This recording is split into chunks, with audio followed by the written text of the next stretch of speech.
आदरणीय अभिभावकों और प्रिय विद्यार्थियों, सुप्रभात। आज का सुविचार। आज आप जो कर रहे हो वह आपके सभी कल को सुधार सकता है। दोबारा से सुविचार सुनिए। आज आप जो कर रहे हो वह आपके सभी कल को सुधार सकता है। तो बेटा आज हम अपना वसंत भाग 2 में पाठ 12 पढ़ेंगे, जिसका शीर्षक है कंचा और इसके लेखक है टी पद्मनाभन। तो ये जो कंचा पाठ है बेटा, ये हमारी किस भाषा में लिखा हुआ पाठ है? ये मलयालम भाषा में लिखा हुआ है, लेकिन इसका हिंदी अनुवाद में भी किया हुआ है। तो पाठ शुरू करने से पहले पाठ शुरू करने से पहले मैं कुछ कठिन शब्दों के अर्थ बता देती हूँ। तो आप देखिए, घनी सघन, खनकता, दो वस्तुओं के टकराने से उत्पन्न ध्वनि, निषेध, मनाही, मात खाना, हार जाना, नोटिस, सूचना, कर्मठ, कर्तव्य करने वाला, क्लर्क, लिपिक, हवा हो जाना, गायब हो जाना। तो ये कुछ कठिन शब्दों के अर्थ थे जो बेटा मैंने आपको बताए हैं। तो आइए अब अपना पाठ शुरू करते हैं। जो ये कंचा है, कंचा तो बेटा सभी जानते भी हैं, आपने देखे भी हैं। जो कांच की गोल गोल क्या होती है, गोलियां होती है, छोटी छोटी होते हैं, गोल गोल होते हैं कांच के, और वो बहुत सारे कलर के भी होते हैं, एक जैसे नहीं होते और सुंदर भी लगते हैं वो। और आपने खेले भी होंगे और आपको अच्छा भी लगता होगा ये खेल। तो बेटा ये पाठ का जो इसमें जो कंचा है, कंचा पाठ में इसमें अप्पू एक पात्र, एक छोटा बच्चा है जो वो पूरे पाठ में कंचे के बारे में सोचता रहता है, और इसमें अप्पू के बारे में ही बताया गया है इस पाठ में।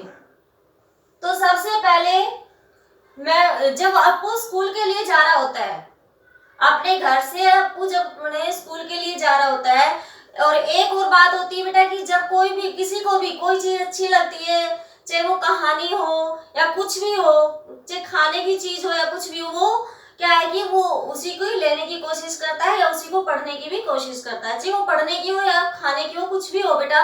लेकिन वो हर किसी के मन में ये होता है जो अच्छा लगता है वो ही करता है। तो जैसे अप्पू घर से स्कूल की तरफ जा रहा था, छांव में, पेड़ की छांव में, तो वो एक कहानी अपने मन में सोचता हुआ जा रहा था, विचार करता हुआ जा रहा था। वो कहानी उसे बहुत पसंद थी। कहानी थी सियार और कौवा की।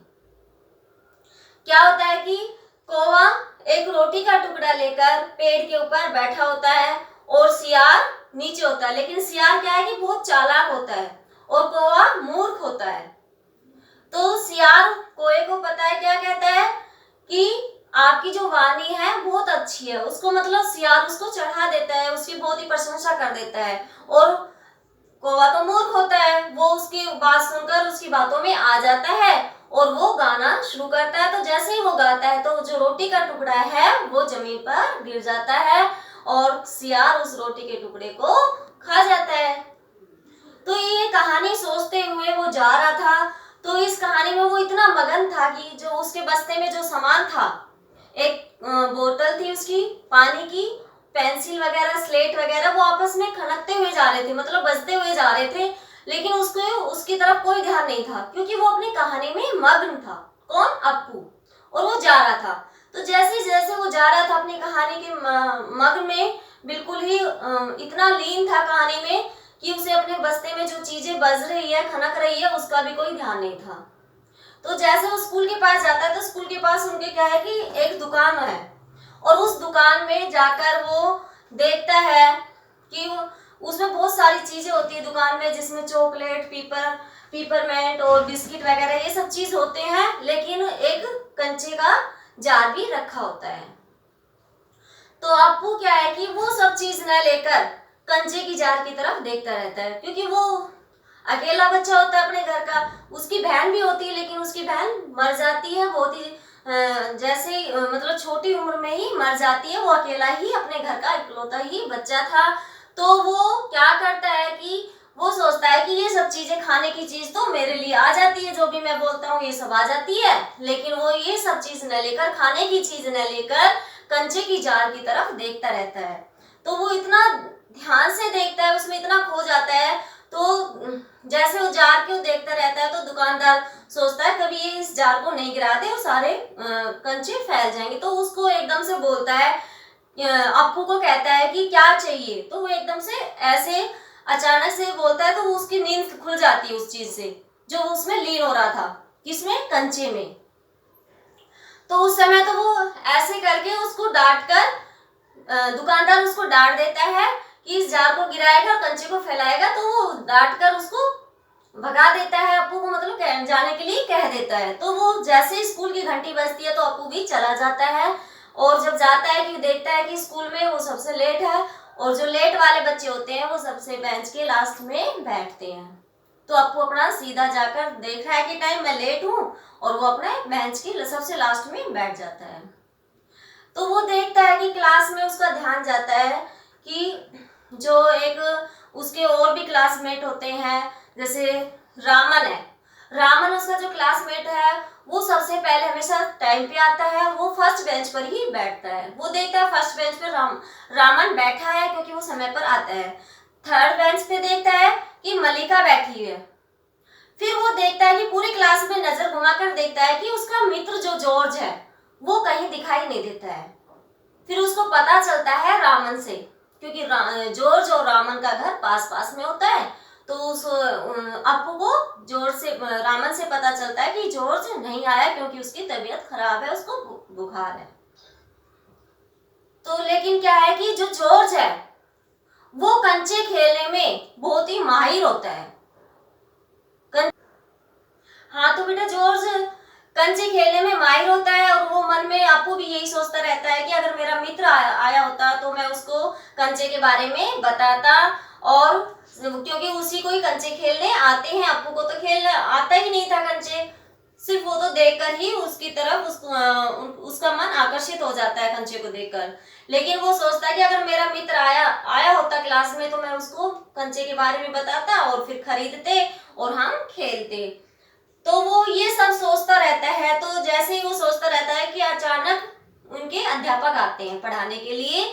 तो अध्यापक आते हैं तो वो एकदम से, उसके सर आते हैं, उनके अध्यापक आते हैं, तो वो एकदम से चौंक कर खड़ा हो जाता है कि जैसे कि उसकी जो उसमें खोया हुआ था कंचे में, वो सब बताने के लिए कि मैं अपने मित्र को बताऊंगा, तो उन बातों में वो खोया होता है। तो एकदम से उसके अचानक उसमें से निकलता है और फटाफट अपनी बुक खोलता है, पेज वगैरह निकाल लेता है, और फिर अध्यापक उनको पढ़ाना शुरू कर देते हैं। अध्यापक उनको पढ़ाते हैं रेलगाड़ी का पाठ।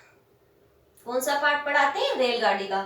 तो रेलगाड़ी का जो पाठ पढ़ाते हैं तो अध्यापक भाप के बारे में बताते हैं कि जो रेलगाड़ी है भाप के इंजन से चलती है, और जो भाप का इंजन है एक जार टाइप में होता है। तो वो जार को सुनकर वो अपने कंचे की दुनिया में ही खो जाता है। तो अध्यापक जब शुरू में पाठ पढ़ाता है तो बहुत तेज आवाज में पढ़ाता है। क्यों पढ़ाता है तेज आवाज में? ताकि सभी का ध्यान पाठ की तरफ आकर्षित हो जाए। ठीक है बेटा, तो इसलिए वो तेज आवाज में पाठ पढ़ाता है कि सभी का ध्यान अध्यापक की तरफ ही जाए। तो क्या है कि अप्पू शुरू में तो ध्यान से सुनता है, उसको आवाज भी सुनाई अच्छी देती है, और अध्यापक रेलगाड़ी के एक एक पार्ट के बारे में बताता है, पूरे उसके एक एक डब्बे के बारे में, उसके भाप के इंजन के बारे में सब कुछ बताता है। तो अध्यापक जैसे बता रहे होते हैं कि अध्यापक का जब ध्यान जाता है कि शायद अप्पू का ध्यान इसमें नहीं है, इस पाठ में नहीं है जो मैं पढ़ा रहा हूँ, तो वो देखते हैं अध्यापक कि अप्पू का ध्यान नहीं, वो अप्पू को खड़ा कर देता है और पूछता है कि, क्योंकि अप्पू तो क्या है कि कंचे के बारे में सोच रहा होता है, उसका ध्यान पढ़ाई में नहीं होता है, जो सर पढ़ा रहे होते हैं उनके उसका बिल्कुल भी ध्यान नहीं होता है, क्योंकि वो कंचों की दुनिया में खोया रहता है। वो कंचे के बारे में ही सोचता रहता है, क्यों ये सोचता रहता है कि मेरा मित्र होता तो मैं उसको ऐसे बताता, ऐसे खेलता, इस तरह से वो सोचता रहता है। तो फिर हाँ, तो अध्यापक देखता है कि अप्पू का क्लास में ध्यान नहीं है, वो समझ नहीं रहा है, तो अप्पू को खड़ा कर देता है और पूछता है कि मैं किसके बारे में बता रहा हूँ। तो क्योंकि उसका तो ध्यान कंचे में रहता है, वो सीधा फट से जवाब देता है कंचा, सीधा यही आंसर देता है कंचा।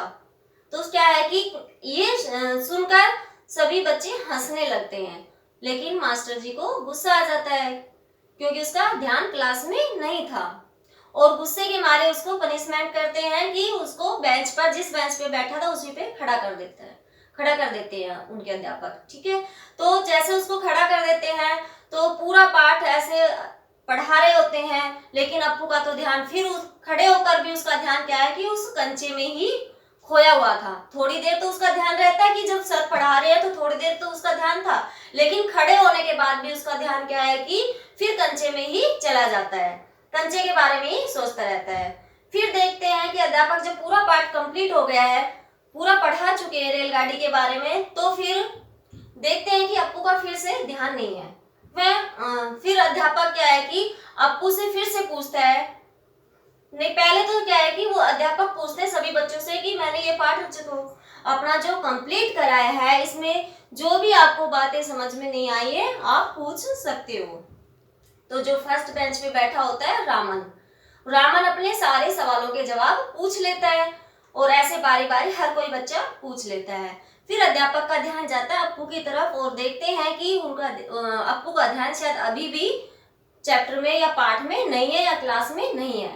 तो वो क्या है कि अध्यापक फिर अप्पू को खड़ा कर देते हैं और पूछते हैं, खड़ा तो था, पनिशमेंट तो उसको मिला हुआ था, फिर अप्पू से पूछते हैं कि आपको क्या पूछना है, क्या चाहिए आपको, इस पाठ में क्या समझ में नहीं आया। तो सीधा वो कहते हैं कि पैसे, क्योंकि वो क्या है कि पैसे के बारे में सोचता रहता है कि जो मेरे पास पैसे है इसके मैं कंचे खरीदूंगा, ऐसे वो बातें अपने मन में विचार करता रहता है। तो सीधा वो बोलता है कि पैसे। तो एक बार तो अध्यापक ने समझा कि शायद ये पैसे इसलिए कह रहा है कि उसको रेलगाड़ी खरीदनी होगी, लेकिन क्या है कि अध्यापक ने पूछा कि बेटा आपको क्यों चाहिए रेलगाड़ी, आपको रेलगाड़ी खरीदनी है क्या, रेलगाड़ी पैसों में नहीं खरीदते हैं। तो ऐसे कहकर अध्यापक उसको समझाता है, लेकिन क्या है कि अप्पू का ध्यान पढ़ाई में तो रहता नहीं है, वो कंचों में रहता है। कि थोड़ी देर में ही चपरासी आता है एक रजिस्टर लेकर, उसमें नोटिस लिखा होता है कि बारी बारी सभी बच्चों को, जो भी बच्चे फीस लेकर आए हैं वो फीस ऑफिस में जाकर जमा करा दीजिए। तो अप्पू के पिता ने भी उसको 1.5 रुपए दिया था फीस का, और ऐसे सारे बच्चे बारी बारी उठकर चले गए अपनी फीस जमा कराने के लिए, लेकिन अप्पू भी चला जाता है लाइन में, अप्पू जाने के लिए लाइन में लग जाता है। लेकिन क्या है कि उसके जो अध्यापक था वो उनको डांटकर फिर से, अप्पू को डांटकर फिर से वहीं खड़ा कर देता है कि तुझे पनिशमेंट मिला है, तू कैसे, मतलब आप कैसे जा सकते हो। तो वो फिर खड़ा हो जाता है, वो फिर खड़ा होकर रोने लगता है।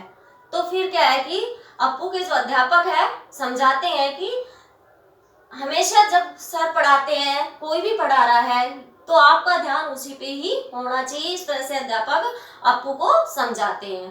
तो अप्पू क्या है कि सर से, अपने अध्यापक से या सर से अपना वादा करता है कि आगे से ऐसा नहीं होगा, मैं पूरा ध्यान दूंगा अपने पाठ में, जो भी पढ़ाया जाएगा क्लास में पूरा ध्यान रखूंगा। तो फिर क्या है कि सर उसे भी भेज देते हैं फीस जमा कराने के लिए। फिर वो क्या है कि जा रहा है, लेकिन उसके माइंड में तो वो क्या है, उस कंचे की ही बात होती है। वो जाते जाते भी यही सोच रहा है कि मेरे पास जो पैसे हैं, जो फीस के पैसे दिए हैं 1.5 रुपए, उस समय बेटा जब ये कहानी लिखी गई थी उस समय 1.5 रुपए भी 100 रुपए के बराबर माने जाते हैं आज के, उस समय के, ठीक है बेटा। तो 1.5 रुपए भी बहुत ज्यादा था उस समय। तो वो 1.5 रुपए जब वो जाता है बिल्कुल ऑफिस के पास लाइन में लगा होता है, जब वो निकालता है तो उसके जेब से जो पैसे लेता है निकाल कर, वो देखता है, वो तो उसके मन में विचार आता है कि वो फीस ना जमा करके क्या है कि वो कंचे लेने के लिए चला जाता है। तो कंचे लेने की फीस ना भर के कंचे लेने के लिए चला जाता है। तो जाता है, छुट्टी हो जाती है स्कूल की, और कंचे वो जब दुकानदार के पास जाता है तो दुकानदार उसको देखकर हंसने लगता है और आपको भी हंस पड़ता है। तो फिर वो 1.5 रुपए निकाल कर दुकानदार से जाकर कहता है कि मुझे कंचे चाहिए। फिर उसने कहा कि कितने रुपए के चाहिए, दुकानदार ने पूछा, तो वो 1.5 रुपए निकाल कर दे देता है। फिर दुकानदार ने सोचा कि इतने सारे पैसों के कंचे क्या करेगा, आपको कंचे खेलने आते हैं कि नहीं, तो इतने सारे पैसों के कंचे, मतलब इतने पैसों के कंचों का क्या करोगे आप। तो उसने एक बार, दुकानदार ने एक बार तो ये पूछा, लेकिन दुकानदार ने सोचा शायद ये 2-3 मित्र मिलकर आपस में तो ये कंचे खरीद रहे होंगे। तो दुकानदार ने क्या है कि अप्पू को कंचे दे दिए, एक पॉलिथीन में कंचे डाल दिए, 1.5 रुपए के दे दिए। तो जैसे ही अप्पू जा रहा था घर के लिए कंचे लेकर उस पॉलिथीन में, तो क्या है कि अप्पू के मन में क्या आता है कि वो कंचे खोलकर देखने लगता है और देखता है कि ये ग्रीन लाइन वाले कंचे है या ना, सभी में ग्रीन लाइन है या नहीं, क्योंकि कंचे बहुत सुंदर होते हैं, रंग बिरंगे होते हैं, अलग अलग रंग के होते हैं। तो वो देख रहा होता है कि हर कंचे में ग्रीन लाइन है या नहीं, हरी लाइन है या नहीं। तो वो जैसे ही खोलकर देखता है तो उसके सारे कंचे क्या है कि बीच रोड में, सड़क के बीच में ही फैल जाते हैं। तो वो एक एक करके अपना कंचा उठाता है, तो उसके हाथ छोटे होते हैं और छोटे हाथ होने के कारण वो सारे कंचे उसके हाथ में आते नहीं है। तो सारे कंचे नहीं आते तो क्या करता है, उसके बैग में जो बुक वगैरह होती है वो बैग से निकाल लेता है और उसमें निकाल कर बाहर रख देता है। उसमें बैग में वो कंचे इकट्ठे कर लेता है। तो जैसे वो कंचे इकट्ठा कर रहा होता है तो एकदम से अचानक गाड़ी आती है पीछे से। तो गाड़ी वाले हॉर्न बजाता है, वो खड़ा नहीं होता है, सड़क के बीच में कंचे को बखेर के वो उसको कंचे को इकट्ठा कर रहा है अप्पू। तो गाड़ी वाला क्या है कि गाड़ी को रोककर गाड़ी से बाहर निकलता है और गुस्से में कहता है कि सड़क के बीच में क्या कर रहे हो। तो क्या है कि अप्पू छोटा बच्चा था, उसको इतनी समझ नहीं थी, वो खड़ा होकर देखता है और एक हाथ में अपना कंचा लेकर दिखाता है गाड़ी वाले को कि अच्छा है ना, सुंदर है ना। तो इस तरह से कहकर वो दिखाता है तो वो गाड़ी वाला भी गुस्से करने की बजाय क्या है कि उसके भोलेपन पर हंसने लगता है और फिर उसके कंचे भी इकट्ठे करके बैग में डलवा के उसको वो अप्पू अपना चल देता है और गाड़ी वाला भी चला जाता है। तो जैसे ही वो अपने घर पे पहुंचता है तो उसकी माँ क्या है कि उसके लिए चाय बना के, वो हमेशा जैसे स्कूल से जाता है तो उसकी माँ उसके लिए चाय बना के तैयार रखती थी। तो जैसे ही जाता है जो बुक वगैरह थी वो तो एक कोने में जाकर पटक दी और जो बैग था कंचे का भरा हुआ वो अपनी माँ के पास ले जाकर दिखाता है। तो देख उसकी माँ कहती कि आज इतनी लेट क्यों है, क्योंकि वो टाइम पे आता है हमेशा, उस दिन लेट था, कंचे की वजह से लेट हो गया था। तो वो क्या है कि अपनी माँ को कंचे का थैला दिखाता है, बैग दिखाता है। तो उसकी माँ देखकर कहती कि इतने सारे कंचे किस लिए लाया है, कि तुझे खेलना भी नहीं आता है। फिर कहता है कि वो एक कंचा लेकर अपनी माँ को दिखाता है कि अच्छे लगे आपको, लेकिन उसकी माँ क्या है कि उसकी माँ उसके भोलेपन के अकेलेपन को देखकर क्या है कि उनकी आंखों में आंसू आ जाते हैं, क्योंकि उसकी जो छोटी बहन होती है वो देखती है मतलब वो मर जाती है, वो अकेला होता है, उसको इतना कुछ खेलने का पता नहीं होता है। तो उसकी माँ एक उनका हृदय एक तरह से पिघल जाता है अपने बच्चे को देखकर और उसकी आंखों में आंसू आ जाते हैं। फिर वो कहता है, अप्पू अपनी माँ की आंखों में आंसू देखकर कहता है कि आपको मेरे कंचे पसंद नहीं आए, अच्छे नहीं लगे। तो उसकी माँ क्या है कि ये बात सुनकर हंसने लग जाती है और प्यार से मतलब उसको अपने छाती के लगा लेती है। और इस तरह से ये कहानी थी हमारे कंचे की। तो बेटा इस पाठ में क्या है कि एक बच्चे के मन के भावना के बारे में बताया गया है कि बच्चे मन के बहुत भोले होते हैं, उन्हें दुनियादारी का कुछ नहीं पता होता है। तो इस पाठ में क्या है कि एक बच्चे के या कोई भी बच्चा हो, बच्चे क्या है कि बहुत भोले होते हैं, वो मन के बिल्कुल ही बोलते हैं ना मन के सच्चे हैं, उनके मन में कोई पाप नहीं होता है, चाहे दुनियादारी में कुछ भी हो। तो बच्चे भगवान का रूप भी मानते हैं। तो ये था हमारा पाठ कंचा। तो बेटा इस पाठ को पढ़ना है और समझना है। धन्यवाद।